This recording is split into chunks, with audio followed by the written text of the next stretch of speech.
Gather around. It's time for the show to begin. Ladies and gentlemen, this is... Hey everyone, my name is Jason. Hi friends, it's Desiree Josen. All right, there were so many matches this year that were just too much. So this won't be a shocker because we've had a handful of really awesome matches that we just can't stop talking about. How many times have these guys fought? Like it's been quite a bit. I've been saying this all year. They're just so great to watch. We saw the heel turn coming, and then when it happened, nice and bloody, both dramatic and beautiful. You are now entering the ring with Chutes and Ladders podcast. Here are your hosts, Desiree and Jason. Chutes and Ladders, AEW Revolution preview. What's going on, everyone? My name is Jason.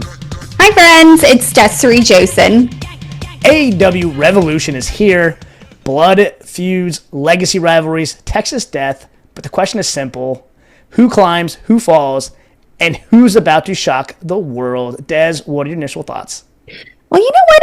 I haven't watched a lot of AEW lately, especially with their pay-per-views, when I'm in a habit of seeing them like every few weeks having some major events. So it's kind of refreshing to see what they have going on. Yeah, I totally agree. They've had January and February without a pay-per-view, so rolling into March. So this is going to be an interesting one. So that being said, let's go to the first match of FTR versus Young Bucks. We have legacy rivalry, tag team psychology versus chaos pacing.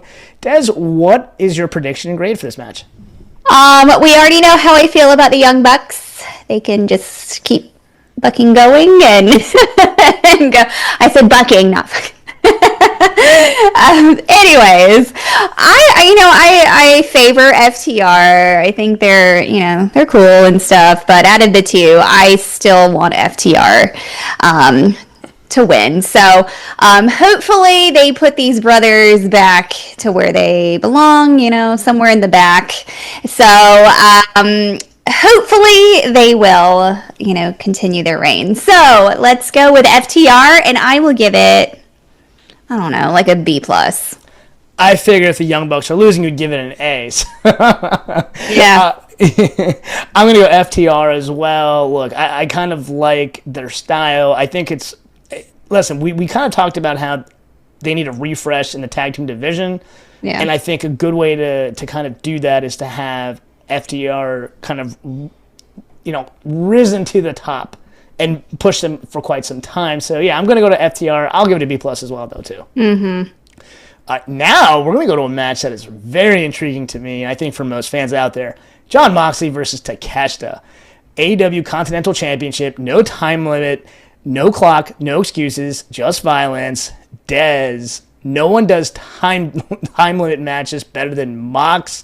This is going to be fun. What's your grade on this match? I'm excited about this match. I love both of them. I think they are just so fun to watch. Very technical. No doubt that there's going to be some blood and biting and who knows coming from Mox. But Takeshita, I'm a big fan of his, and for the past couple of years, he's just growing more and more on me. And you know what? I'm favoring him to win, and I think it would be so cool to see him run. So, no doubt, it's going to be really good. It's going to be a banger, super bloody, super physical. So, and it's going to keep us on our toes. So, I would be happy either way, but I'm okay with Takeshita winning. So, you know what? I'm going to give it an A. I'm giving this an A. I think this will be the match of the night, provided the main event isn't. But listen, I'm going to give this an A because I'm actually starting to really like Takeshita as well. Yeah. I think he should win because, look, we talked about this, whether it's WWE, AEW. Listen, spread the wealth a little bit. Yep. And have some of these other guys win. I mean, having Mox win right now doesn't really do anything. So put someone else over. I think Takeshita's a guy, and I think this is going to be a fun match. So I'll give this an A. Yeah. All right, now to the main event, MJF versus Adam Page. You have blood, history. This is going to be personal. If Hangman loses, he can never challenge again. Dez, in a Texas death match, there's no ladder to climb, only survival. Does MJF escape again, or does Hangman finally ride off with the gold? Winner and predicted grade for this match. Okay, so I love both of these guys. There is no doubt about it that they are both talented, and we love them both as champions. And we know with a Texas Death Match, Hangman is not a stranger to this kind of thing. So, with that being said, I prefer MJF as a champion, and I think it would be in everyone's best interest if he held this title maybe for another 6 months.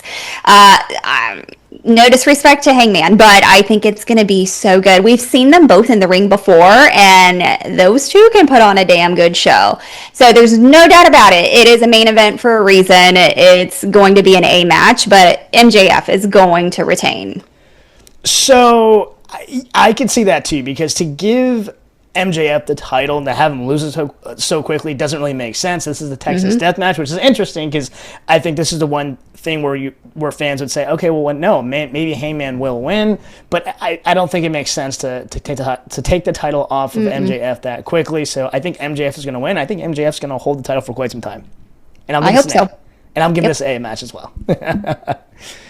All right, now we're going to play rapid fire. AEW is notorious for throwing in matches at the last minute, even though they had 2 months of additional time to book this pay-per-view. We'll get to that in the final thoughts. But Des, are you ready for this no thinking, just shooting rumor mill Raham? Let's go. All right, for the rumor matches, Chris Statlander versus Thekla. What's your winner and grade? Tekla, B. Nightingale versus Megan Bane. My girl Willow, and it'll be a B. All right. Darby Allin versus Gabe Kidd.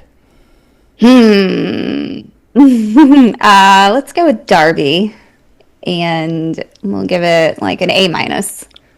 All right, I love it. All right, and now, Des, your final thoughts on Revolution. What you got? Is it going to be a revolution? We'll see. Like I said, it's been a little bit since we've seen something like a pay-per-view for AEW, so I am interested to see how they're going to kick off 2026. And of course, they are notorious for really great quality matches. So I expect really, great quality. So, I just think it's about time. I'm like, what have y'all been doing, with this match card? So, but they are notorious for adding, 10 more the night before. So we'll see. And we'll cover those additional matches during the recap. So overall grade for this pay-per-view? You know what? With what is confirmed, it'll be good. So I'll give it for now like a B plus, A minus. Yeah, that's a fair grade because we don't know the card. And that will roll into my final thoughts. What are you doing?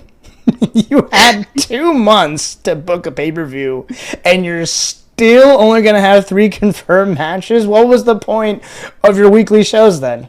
That makes no sense to me. I don't think it makes sense to anybody else. Funny enough, I texted Des previously, look, I actually am on board with them doing a pay-per-view every other month. WWE would be the same way. But if you're going to do that, take advantage of the television time to set up storylines and angles. The fact that they aren't doing that is just bizarre to me. So, yeah, that's, we talk about shooting from the hip on this podcast, which is why we're Shoots and Ladders, and that is my shoot on that. Get them. All right, that actually wraps up this episode. Give us your predictions for Revolution. Shoot us a DM at the Shoots and Ladders. And like always, please like, share, and subscribe both on YouTube and Spotify. Once again, my name is Jason. I'm Desiree Josen.